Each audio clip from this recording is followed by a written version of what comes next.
IPL শুরু হয়েছিল 2008 সালে, কিন্তু আরসিবির শুরুয়াত হলো 2025 সালে। হ্যাঁ, দিল্লির সাথে আগের ম্যাচের হারের বদলা নিয়ে আরসিবি প্রমাণ করে দিল এটা অন্যরকম আরসিবি, এটা নতুন আরসিবি। আইপিএল 2025-এর 46 নম্বর ম্যাচ ছিল দিল্লির সাথে আরসিবির। এটা ছিল দিল্লির সাথে আরসিবির দ্বিতীয় ম্যাচ। এর আগের ম্যাচে দিল্লি আরসিবিকে পরাজিত করে। দ্বিতীয় ম্যাচে দিল্লি প্রথমে ব্যাট করতে নেমে 162 রানের টার্গেট দেয়। আরসিবি সেই রান চেস করতে নেমে মাত্র 18 ওভার 3 বলে ম্যাচটা জিতে যায়।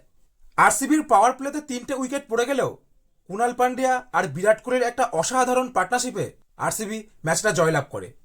বিরাট কোহলি তো ভালো খেলেছেই, কারণ তিনি একজন ওয়ার্ল্ডের মধ্যে এ ক্লাস ব্যাটসম্যান। কিন্তু এখানে কুনাল পান্ডিয়ার কথা না বললেই নয়। হ্যাঁ, কুনাল পান্ডিয়া এই ম্যাচটা জেতার পেছনে কুনাল পান্ডিয়ার সব থেকে বড় ভূমিকা রয়েছে।